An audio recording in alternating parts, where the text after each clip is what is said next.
I never expected to see my ex-wife crying alone in the corner of a restaurant. Nathan? But what shattered me wasn't the I'm here, tears. Rachel. It was the look in her eyes. The Thank same you eyes for that once coming. looked at me with love, now stared blankly at an untouched glass of water, as if she had forgotten how to hope. And when I realized what had happened only minutes earlier, I made a decision that would change both of our lives forever. Before we begin, if you believe in kindness, forgiveness, and second chances, please take a moment to like this video, leave a comment, share it with someone who needs hope today, and subscribe to the channel.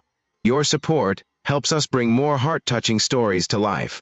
My name is Nathan Brooks, and this happened 3 years after my divorce. I was living in Denver, Colorado, trying to rebuild a life that had fallen apart. The divorce from my wife, Rachel, had not been dramatic. There had been no cheating, no screaming matches, and no betrayal. Sometimes life breaks people in quieter ways. We had married young. We dreamed about buying a house, raising children, and growing old together.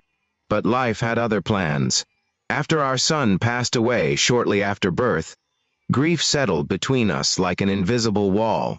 Rachel buried herself in work. I buried myself in silence. Neither of us knew how to reach the other.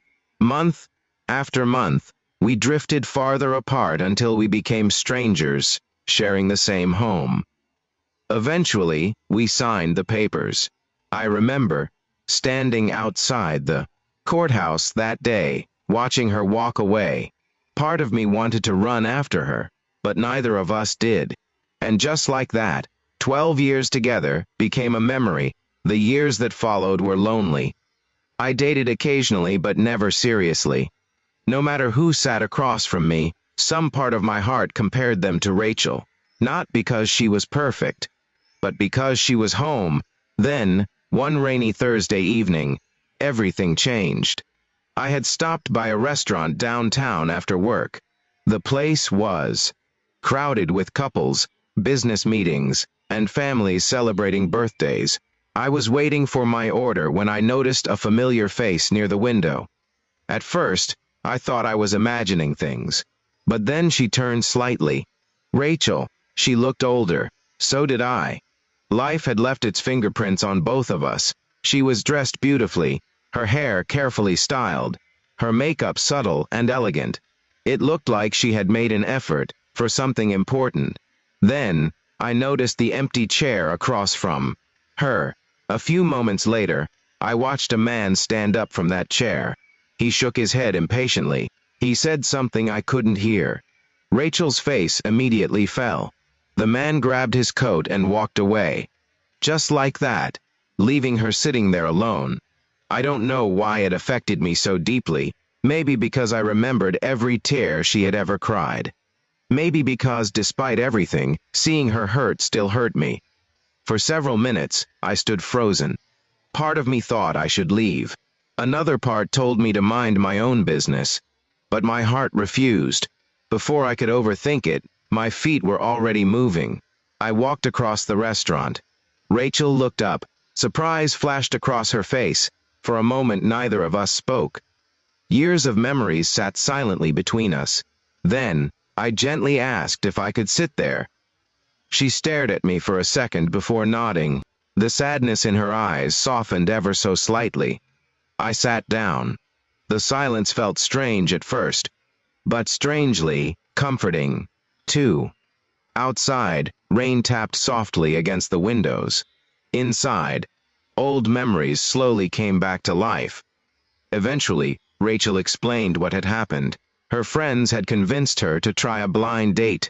After years alone, she had finally agreed. The man arrived late, spent most of the evening checking his phone, then abruptly announced that she wasn't what he expected and left. Just like that.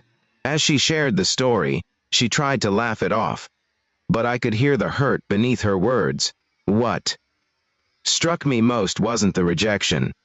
It was how little she seemed to value herself now. The confident woman I once knew appeared buried beneath years of disappointment.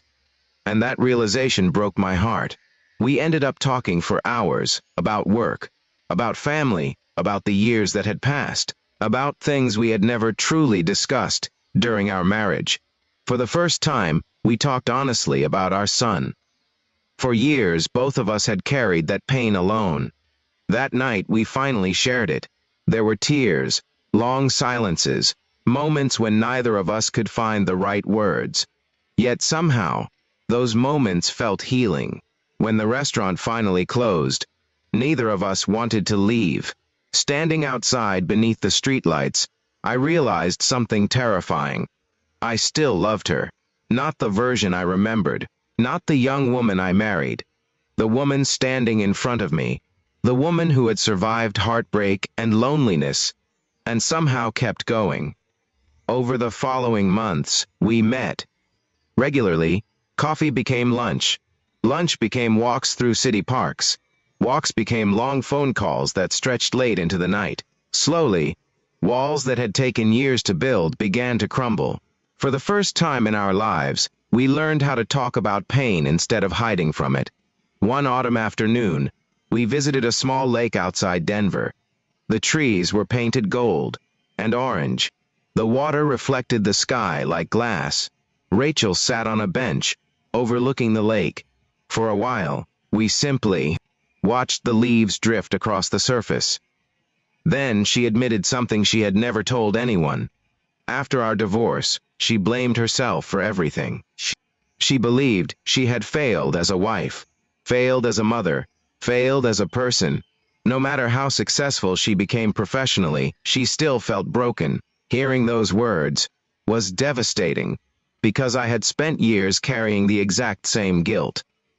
We had both been punishing ourselves for a tragedy neither of us caused. That day, something changed. For the first time, we stopped looking backward. We started looking forward. Healing wasn't instant. Trust wasn't magically restored. There were difficult conversations, painful memories, moments of uncertainty. But unlike before, we faced them together.